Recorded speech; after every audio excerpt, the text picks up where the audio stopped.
सीमा पार से सिर्फ गोलियां ही नहीं आती। जैसे जम्मू के अखनूर सेक्टर में लगातार पाकिस्तान सीज़फायर का उल्लंघन कर रहा है, वहां से आई गोली ने एक गांव वाले की जान ले ली। जो लड़का जो जिसको गोली लगी थी वो सर काफी देर आधा घंटा वहाँ पे तड़पता रहा, उसको हम निकाल नहीं पा रहे थे। तो इतनी फायरिंग हो रही, बहुत ज्यादा फायरिंग हुई सर इस वक्त। सभी लोगों ने अपने घर छोड़ दिए हैं। कोई सड़क पे किसी गांव में किसी के घर में बैठ रहा है, कोई कहीं पे चौक में जाके बैठ रहा है। जहां से आती है गोलियां, उसी सीमा पार से सामने आया है एक सच। पाकिस्तान बेनकाब हुआ है। पाकिस्तान की फेडरल इन्वेस्टिगेशन एजेंसी के महानिदेशक रहे तारिक खोसा ने खुलासा किया कि मुंबई के 26/11 हमलों में पाकिस्तान के हाथ होने के सबूत मिले हैं। खोसा ने लिखा, सबूत बताते हैं कि पाकिस्तान ने गलती की। उनका कहना है कि अब पाकिस्तान को अपनी गलती मानकर पीड़ितों को इंसाफ दिलाना चाहिए। सवाल वही है, हम तो पूछेंगे, क्या पाकिस्तान मानेगा अपनी गलती? क्या 26/11 पर बार बार झूठ बोलने वाले धोखेबाज पाकिस्तान पर भारत कर सकता है भरोसा? पाकिस्तान पर भरोसा किया जा सकता है? आपको पता होगा अभी 2 ही दिन पहले घोषणा हुई है कि दोनों मुल्कों के बीच NSA स्तर यानी राष्ट्रीय सुरक्षा सलाहकार स्तर की बातचीत 23 और 24 अगस्त को होनी है। भारत और पाकिस्तान के NSA मिलेंगे और चर्चा करेंगे तमाम उन मुद्दों पर जो अब तक सुलझाए नहीं जा सके हैं। लेकिन उससे पहले एक बहुत बड़ा खुलासा सवाल उठा रहा है कि क्या पाकिस्तान पर भरोसा किया जा सकता है? पाकिस्तान की फेडरल इन्वेस्टिगेटिंग एजेंसी के पूर्व महानिदेशक तारिक खोसा नाम के शख्स अब कहते हैं, उन्होंने एक आर्टिकल लिखा है कि उनकी जांच में ये बात सामने आई कि 26/11 मुंबई हमले के सभी आतंकी पाकिस्तानी थे। यानी पाकिस्तान के जांच आयोग का मुखिया खुद कह रहा है कि तमाम आतंकी जिन्होंने मुंबई पहुंचे थे वो सब पाकिस्तानी थे। यही नहीं, उनके खुलासे के मुताबिक हमले की साजिश और उसे अंजाम तक पहुंचाने के लिए लॉजिस्टिक्स सेंटर सिंध में बनाया गया था। खोसा साहब ने इस आर्टिकल में खुलासा किया है कि पाकिस्तान ने अपनी जमीन से मुंबई हमले की साजिश रचने और उसे अंजाम देने में मदद की। पाकिस्तान के एक बड़े अधिकारी ये भी मानते हैं, लेकिन पाकिस्तान ये सब बातें नहीं मानता। वो मुंबई हमले की जांच में टाल मटोल कर रहा है। अब जबकि रूस में उफा में दोनों मुल्कों के प्रधानमंत्री बैठ चुके हैं और ये तय हुआ है कि तमाम मुद्दों पर हम बातचीत करेंगे, यहाँ तक कि आतंकवाद के मुद्दे पर, तब खोसा साहब अपने इस आर्टिकल में लिखते हैं जो आज छपा है, जिसमें वो साफ तौर पर कहते हैं कि अब वक्त है कि पाकिस्तान को अपनी गलतियों से सीखना चाहिए, हिंदुस्तान के साथ खुलकर बातचीत करनी चाहिए ताकि इस खित्ते में, इस पूरे इलाके में शांति बहाली की प्रक्रिया कम से कम शुरू हो सके, एक अमन चैन कायम हो सके। हमारे साथ कुछ खास मेहमान जुड़ रहे हैं। सबसे पहले मैं उनका परिचय कराऊंगा। भारत और पाकिस्तान के बड़े शख्स, बड़े जानकार हमारे साथ हैं। भारत से मेरे साथ हैं retired major general GD Bakshi ji, रक्षा विशेषज्ञ सुशांत सरीन हमारे साथ जुड़ रहे हैं। पाकिस्तान पीपुल्स पार्टी के वरिष्ठ नेता नावेद चौधरी साहब पाकिस्तान से हमारे साथ लाइव हैं और पाकिस्तानी मूल के लेखक तारिक फतेह साहब कनाडा में कुछ ही देर से हमारे साथ तारिक फतेह साहब लाइव इस वक्त मौजूद है और साथ ही पाकिस्तान से कुछ और ख़ास मेहमान भी इस कार्यक्रम में आने वाले वक्त में धीरे धीरे शिरकत कर सकते हैं। आप सबको बताऊं, GD बख्शी जी, सुशांत सरीन जी, तारिक फतेह साहब और नावेद चौधरी जी, इस कार्यक्रम की शुरुआत में मैं 60 सेकंड आप सबको दूंगा अपनी अपनी बात कहने के लिए। सवाल मेरा होगा, उन 60 सेकंड में आप जवाब दीजिएगा, कोई इंटरवेंशन अलाउड नहीं होगा। 60 सेकंड के बाद आवाज़ आपकी डिप हो जाएगी और अगले गेस्ट के पास हम चले जाएंगे। ऐसे में जब चारों पैनलिस्ट पूरे हो जाएंगे फिर हम डिबेट को ओपन करेंगे, आपस में एक दूसरे का वाद विवाद डिबेट करने के लिए, तर्क करने के लिए। सबसे पहले शुरुआत नावेद चौधरी साहब मैं आपसे करूंगा। अब जबकि तारिक खोसा साहब ने इस बात को मान लिया है कि पाकिस्तान की तरफ से मुंबई हमले के आतंकी आए थे और पाकिस्तान को अब कोऑपरेट करना चाहिए इस बातचीत में, आपको लगता है कि पाकिस्तान का बहुत बड़ा झूठ बेनकाब हुआ है? नावेद चौधरी जी। मैं समझता हूं कि आपने जिस आर्टिकल का हवाला दिया उस हवाले से अगर देखा जाए तो ये बात साबित नहीं हो रही कि पाकिस्तान की हुकूमत उसमें शामिल थी या पाकिस्तान की रियासत को इसमें शमूलियत किया गया था। दहशतगर्दी इस मुल्क का और आपके मुल्क का भी एक हिस्सा है और दहशतगर्दी की जो अलामतें हैं वो यहाँ काम कर रही हैं। इसलिए ये क्या बात करी कि पाकिस्तान का झूठ पकड़ा गया, ये नहीं है। जो बंदा बात कर रहा है वो इन्वेस्टिगेटिंग एजेंसी का बंदा है, उसने कहा। लेकिन जो असल बात है वो ये है कि क्या हिंदुस्तान ने अभी हमें कोई शिकायत दी है कि वो वाकई जो टेस्टिमनी कोर्ट में जानी चाहिए थी वो कोर्ट में के लिए दी, वो नहीं दे सके। आपने सिर्फ ये बात करके एक इल्जाम खोल दिया और इल्जाम के बाद है। जहाँ तक ये जमीन का तल्लक है, इस्तेमाल होने का, यहाँ ज़रबे अज़ब चल रहा है। हमारे यहाँ बहुत से दहशतगर्दी के वाक़यात हो रहे हैं जिसकी हमने बहुत ज़्यादा नुकसान उठाए हैं। जी, आपका वक्त पूरा हो रहा है। सुशांत सरीन, आपके 60 सेकंड अब शुरू होते हैं। मैं चाहूंगा आप इस बात की जवाब दें कि जो बात नावेद चौधरी ने कहा है। सुशांत सरीन। देखिए, एक तो इसमें कोई नई खुलासा नहीं है, ये वही चार्जशीट है जो पाकिस्तान में पाकिस्तानी कोर्ट्स में पेश हुई थी, तो उस लिहाज से कोई नई चार्जशीट नहीं है। जो नई बात है वो ये है जो वो, और उसमें वो भारत की जो कंप्लेंट है उसकी मेरे ख्याल एक तरीके से उसमें हामी भरते हैं कि जिस तरह से केस को लड़ा गया है वो दुरुस्त नहीं है और उसको केस को गिरने देने की कोशिश की गई है। जहां तक नावेद चौधरी वगैरह लोगों का ये तर्क है कि भारत ने सबूत नहीं दिए, मेरे ख्याल वो इस लेख से साबित हो जाता है कि ये लोग बिल्कुल गलत बोल रहे हैं या इनको जानकारी नहीं है कि केस कहां तक पहुंच गया था। प्रॉब्लम वहीं पे है जहां पर पहले थी कि पाकिस्तान ने इस केस को संजीदगी से प्रोसिक्यूट नहीं किया। जी चलिए, शुक्रिया। अगले 60 सेकंड जनरल जीडी बख्शी आपके हैं। क्या इसके बाद, मेरा सवाल आपसे एक कदम आगे है, क्या इस खुलासे के बाद जो तारिक खोसा साहब के आर्टिकल से होता है, क्या भारत और पाकिस्तान के एनएसएज में बातचीत होनी चाहिए? क्या पाकिस्तान पर भरोसा हो सकता है?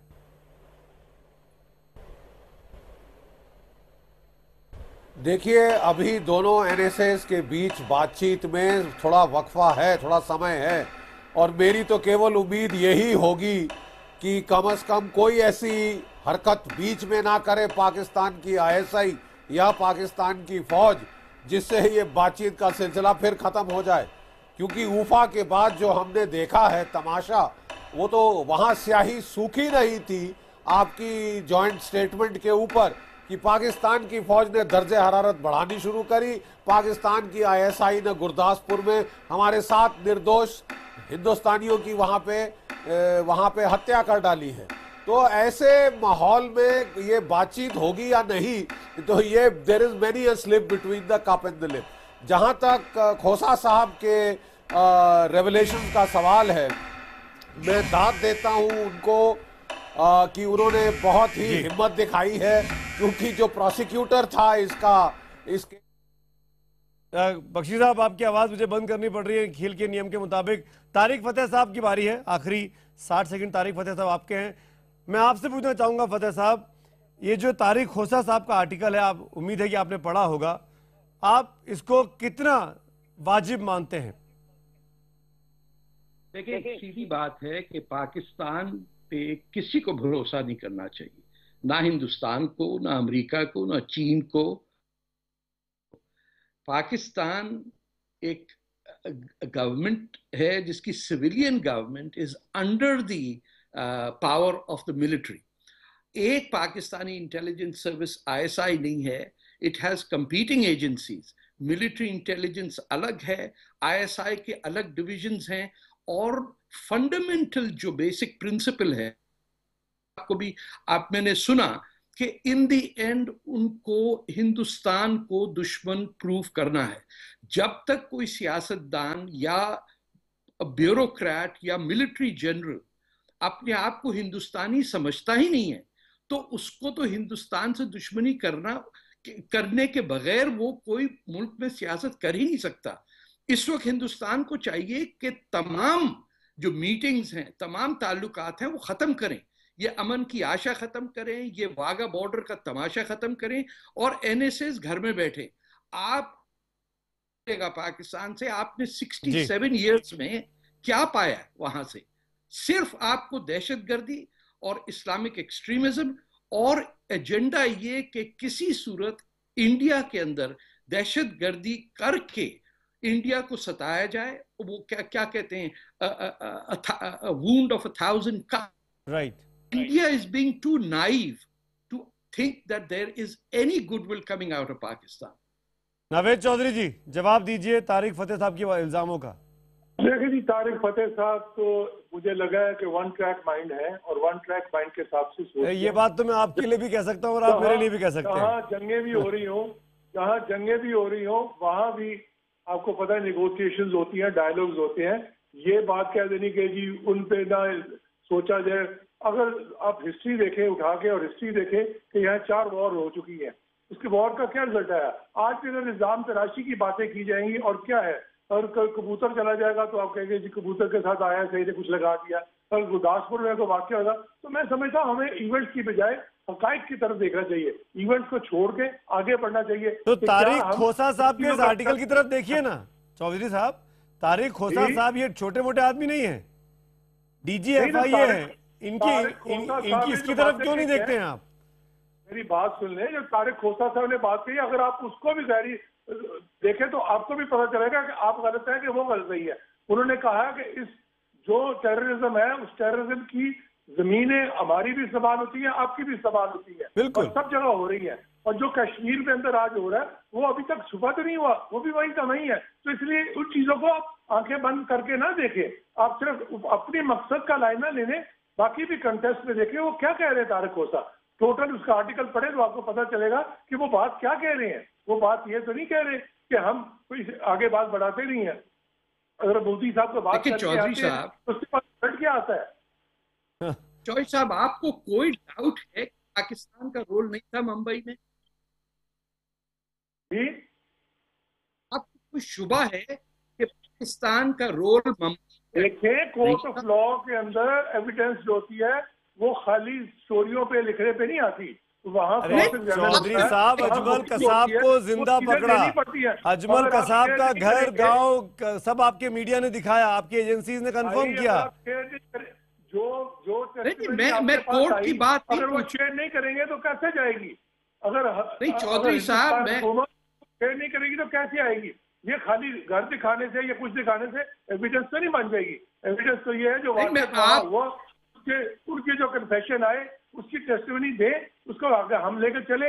वो तो आपने नहीं शेयर की ना, वो आज शेयर कर रहे हैं, उसी क्रॉसिंग तो बाहर जाए बात नहीं कर रहा।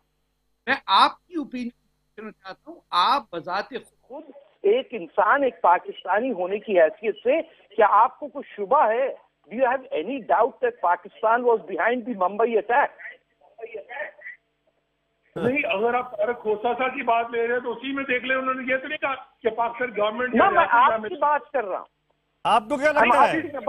सुशांत शरीफ देखें, ये दहशत गर्दी है, पूरे वर्ल्ड को इसने दहशत गर्दी ने लपेटा हुआ है। वो दहशत गर्दों का कोई रियासत नहीं होती, कोई मजहब नहीं होता, कोई उनका चीज नहीं है। अगर इसका मतलब आपकी जमीन पर ट्रेनिंग होगी, आपके इलाके से, आपकी मदद से वो हिंदुस्तान पहुंचेंगे और यहाँ पर मासूमों को मारेंगे। सुशांत सरीन कुछ बोलना चाह रहे हैं। चौधरी साहब सुन लीजिए। क्या उसको कन्फ्रेंस करेंगे? जो रॉ की इन्वॉल्वमेंट नजर आई, जो BBC ने कहा, वो उसको आप एक्सेप्ट करेंगे रॉ को? फिर इसका मतलब है टेररिज्म आप भी कर रहे हैं उसी तरह से। BBC ने रिपोर्ट दी कि MQM के जरिए आप फंडिंग कर रहे थे BBC से, और वहाँ शर्मशाह में उसमें मनमोहन सिंह साहब ने माना कि बलूचिस्तान में इन्फिल्ट्रेशन हो रही है। सुशांत सरीन बोलना चाह रहे हैं आपकी बात पे। सुशांत सरीन कहते हैं कि हम टेररिज्म कर रहे हैं। आप इसको चुप करवाएंगे तो मैं बोलूंगा ना, ये बकवास करते रहेगा तो मैं क्या बोलूंगा? नहीं, आप बोलिए सुशांत सरीन आप बोलिए।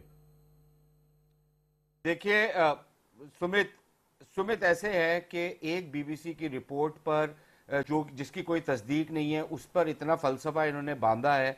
तो 500 और रिपोर्टें भी थी कि पाकिस्तान किस तरह से दहशतगर्दी में मुलव्विस रहा है। और आप जब ये सवाल उठाते हैं कि क्या पाकिस्तान तारिक खोसा का जो आर्टिकल है उससे कोई समझ लेगा, तो मेरे ख्याल नवीद चौधरी जो कि एक सो कॉल्ड सेक्युलर और लिबरल पार्टी को रिप्रेजेंट करते हैं, जो वो नहीं है वैसे, लेकिन उसकी इमेज उस तरह की है उस पार्टी की, पीपल्स पार्टी की। अगर जब इस तरह के व्यक्ति जो हैं इस तरह की बातचीत कर रहे हैं कि जो पाकिस्तान में होता है वो तो दहशतगर्दी है, लेकिन जो पाकिस्तान दूसरे मुल्कों में करता है वो दहशतगर्दी नहीं है, तो ये सिंपल सा इनका वो जो एक नाटजी और एक फासिस्ट सा इस्लामो फासिज्म का जो इनका फलसफा है वही ये दर्शा रहे हैं। और इसीलिए तारिक खोसा साहब ने सिर्फ इतना नहीं कहा कि वो जो 7 लोगों के ऊपर केस चल रहा है वो इसमें इन्वॉल्व हैं और उनके खिलाफ बहुत पुख्ता सबूत हैं, लेकिन क्योंकि जिस तरीके से केस को प्रोसिक्यूट किया गया वो इस भोंडे तरीके से किया गया ताकि वो केस गिर जाए। दूसरी चीज जो उन्होंने ये कही है कि अगर आप मुंबई के हमलों में लोगों को इंसाफ देना चाहते हैं तो सिर्फ इन 7 लोगों के ऊपर मत रुकिएगा, आप इस केस का दायरा और बढ़ाइए और जो बाकी लोग इसमें मुलव्विस थे उनको भी इंसाफ के कटघरे में लेकर के आइए। ये तारिक खोसा ने अपने आर्टिकल में लिखा है। अब वो अंग्रेजी में लिखा है तो हो सकता है कि नावीद चौधरी साहब की थोड़ा हाथ तंग हो अंग्रेजी में और इनको समझ नहीं आया और उसमें से वो समझने की कोशिश कर रहे हैं। जनरल तो तारिक खोसा ने लिखा नहीं है। जनरल बख्शी, आप काफी देर से कुछ बोलना चाह रहे हैं, आपने हाथ उठाया था, माफी चाहता हूं, बोलिए जनरल बख्शी। जी देखिए, मैं कहना ये चाहता हूं कि पाकिस्तान एक जो है फिक्शन स्प्रेड कर रहा है कि ये नॉन स्टेट एक्टर्स की कार्रवाई थी। फैक्ट ऑफ द मैटर ये है कि ये पाकिस्तान की डीप स्टेट, पाकिस्तान की फौज, पाकिस्तान की आईएसआई सीधे सीधे 26/11 के पीछे रिस्पॉन्सिबल थी। उन्होंने ये सारे जो मास किलर्स थे इनको रिक्रूट किया, ट्रेन किया खाटा के कैंप में, उसके बाद इनको ट्रॉलर दिया यहाँ तक आने के लिए, दूसरे ट्रॉलर को किडनैप करने में इन्होंने मदद करी, फिर वो जो है ट्रांसपोर्ट किया मुंबई के शोर्स तक, और 3 दिन जो इन्होंने वहां पे हत्याकांड का दौरा शुरू किया, ये पूरा का पूरा कराची के ऑप्स रूम से कंट्रोल था, जहां पाकिस्तान की आईएसआई के एक कर्नल साहब, एक मेजर साहब और जकीउर रहमान लखवी खुद बैठकर टीवी देख कर हिंदुस्तान के मिनट बाय मिनट कंट्रोल कर रहे थे। चौधरी साहब की बातों से बख्शी जी ये लग रहा है कि वहां पर प्रधानमंत्री को होना चाहिए था, तभी पाकिस्तान का हाथ साबित हो पाता। चौधरी साहब ऐसे बात कर रहे हैं खोसा साहब के आर्टिकल पर जैसे वो चाह रहे थे कि पाकिस्तान के वजीर आजम मौजूद होते उस कंट्रोल रूम में, तभी साबित हो पाता कि पाकिस्तान का इन्वॉल्वमेंट है कि नहीं है। सीधी सीधी बात है, जो बातें अभी आप खुद ही कह रहे हैं, जो आपने पढ़ा है, जो देखा है, अगर आप उन्हीं की बातों को ही आप नहीं एक्सेप्ट करेंगे तो मैं क्या बात करूं।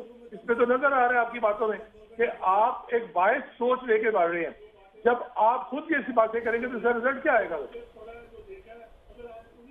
आप क्या रिजल्ट चाहेंगे? और हिंदुस्तान के डिबेट में शामिल हो, हिंदुस्तान में गुरदासपुर करें आप, जहां पे सबूत छोड़ जाएं पाकिस्तान के इन्वॉल्वमेंट के, 1 नहीं 2 नहीं सैकड़ों सबूत, और उसके बाद आप कहेंगे बात। सीधी बात है कि अगर आप अपनी तरफ देखेंगे तो आप उस पर आगे आंखें बंद कर लेंगे। अब दूसरी तरफ पाकिस्तान ने कितना सफर किया दहशतगर्दी का, उसको आप उसे समझते हैं कि ये आईएसआई ने वहां दहशतगर्दी पाकिस्तान में फैलाई हुई है? क्या आप समझते हैं कि पाकिस्तान के अंदर जो आज ज़रबे अज़्ब हो रहा है और जिसको पूरी आलमी रायमा एक्सेप्ट कर रही है, वो क्या आईएसआई की फैलाई हुई है? ये सब चीजें आप आंखें बंद करके नहीं देख सकते। तारिक फतेह साहब बोलना चाह रहे हैं, मुस्कुरा रहे हैं आपकी बातों पे। फतेह साहब, तारिक साहब, सुशांत में आता हूं। पाकिस्तान में हमने उठाया, अब किसी और ने नहीं उठाया, हमारी जानें ज्यादा गई। आज भी कराची के अंदर जो इन्वॉल्वमेंट नजर आई और जो तारिक फतेह आप कुछ बोलना चाह रहे थे। चौधरी साहब 1 मिनट। तारिक फतेह, कि पाकिस्तान ने क्या बिन लादेन को जगह नहीं दी? क्या मुल्ला उमर पाकिस्तान में नहीं मरे? क्या पाकिस्तान में अलकायदा नहीं मौजूद है? क्या पाकिस्तान में लश्कर तैयबा नहीं है? क्या लश्कर जंगवी नहीं है? क्या लंदन के अटैक्स में पाकिस्तानी नहीं थे? क्या 9/11 के अटैक में पाकिस्तानी नहीं थे? क्या मैड्रिड और पेरिस और वहां की बम्बार्डमेंट में और बाली के या फिलीपींस में पाकिस्तानी नहीं थे? ये कहाँ की चॉइसा की गल कर दो तुसी? पूरी दुनिया में प्रॉब्लम है। आपको सिर्फ याद करा दूं, लश्कर जंगवी को और जो लश्कर तैयबा को जो हमने बैन किया, हमारी गवर्नमेंट जब आई थी पाकिस्तान पीपुल्स पार्टी, हाँ वो कैसे बैन किया देखा हम लोग। हाफिज सईद क्या करते हैं बैन होने के बाद दिखाई देता है हमको। मैं माफी चाहता हूँ। Pakistan, Chaudhary sahab, we should talk honestly. Pakistan is either Pakistan or the Pakistan army. You cannot have both. Even right now, the Pakistan army is putting a gun to the head of Prime Minister Nawaz Sharif. Both Mr. Zardari and Nawaz Sharif have done decent things. मेरे पास वक्त की कमी है तारिक फतेह साहब, माफी चाहूंगा, आपको बीच में इंटरवीन कर रहा हूँ। एक लास्ट कमेंट जरूर लेना चाहूंगा सुशांत सरीन आपका और जीडी बख्शी आपका। Sushant, 20 seconds for you to compile this.